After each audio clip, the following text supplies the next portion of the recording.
Ladies and gentlemen, dear guests, welcome to this year's Neale Wheeler Watson Lecture, which is held by Professor Bruno Latour.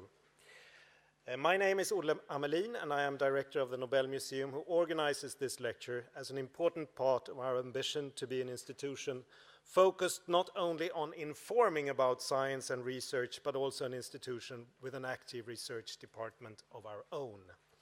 Before I go on, I will ask you all to shut down your phones.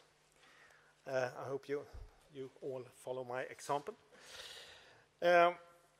We are seated in the fantastic grand hall of the Stock Exchange, now a part of the Royal Swedish Academy.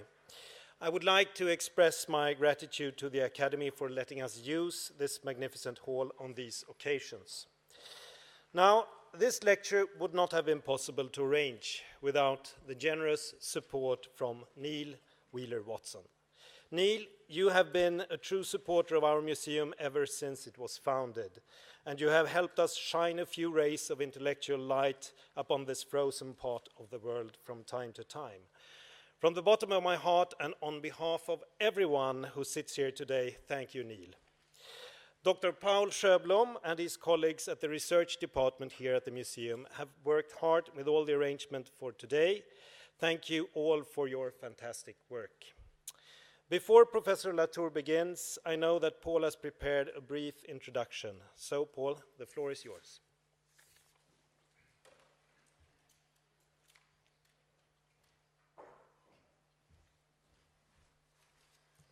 Thank you, Ole.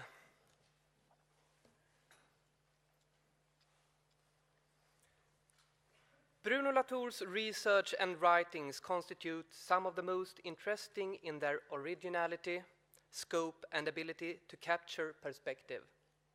His collection of works constitutes a radical and comprehensive study, a recontextualization, and a call for the re-evaluation of some of the most important issues we face with regard to the driving forces behind and functions of science and technology.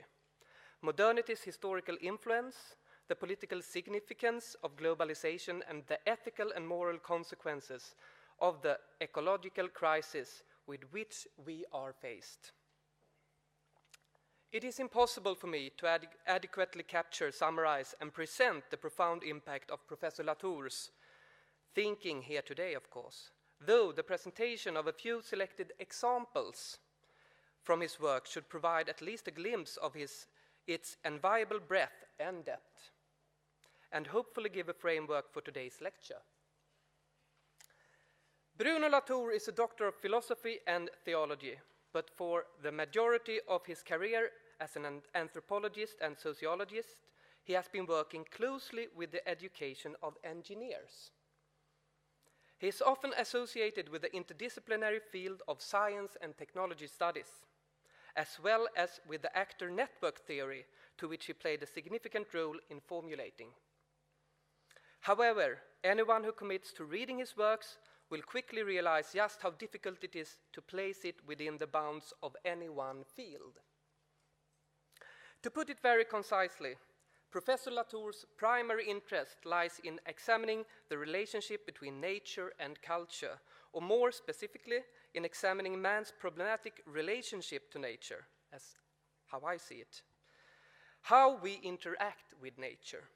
How is society understanding and interaction with nature formed? And what role does science play in this? Since his initial ethnographical studies on scientific practitioners, Bruno Latour has adhered to the basic postulate that our concept of nature must be understood as a product of, rather than as the reason for, scientific praxis. Science is constructed in processes on which both human interests and non-human technologies exert an influence within the framework of a given historical, social, cultural, and political context. That is why science and politics, technology and society, actor and structure are always closely interlinked. Over the past decade, today's speaker has elaborated on political theory implications from his studies of science and his expanded theory of modernity, or maybe one should say immodernity. Nature and culture have been described in terms of a combined ecological and parliamentary collective, in which the main question concerns how to successfully live in peaceful ecological coexistence, in spite of, rather than thanks to, science definitions.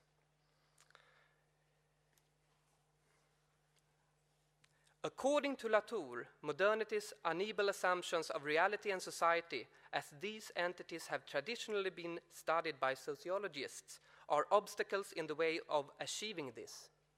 Instead of simply examining and reproducing assumptions of a reality and a society that consists exclusively of people, sociologists' task should be to trace the multiplicity of perceived realities and heterogeneous links between human and non-human actors and interested parties. It is the discovery and description of these perceptions of reality and networks, if I have understood Professor Latour correctly, that can serve to identify the problems and maybe also provide guidance to a heterogeneous but unified community. Bruno Latour's impressive program is an alternative, brave, and often also provocative attempt to explain a hybrid world in a constant state of flux. An approach that defies all attempts at categorization according to discipline, theme, and theory, and thereby succeeds in inspiring researchers like many of us here today to attempt to further pursue cross-disciplinary experimentation. It may in fact be the highest praise we can bestow upon our guest of honor that so many leaders in the field of research today are in unanimous agreement. The most important discussion, application, and impact of Professor Latour's thinking is that which still lies ahead of us. So please allow me to extend a warm welcome to the Neale Wheeler Watson speaker for 2010, Bruno Latour, Professor and Vice President for Research at l'Institut d'études politiques de Paris, who will speak on the topic, May Nature Be Recomposed? A few questions of cosmopolitics. Thank you. A warm applause.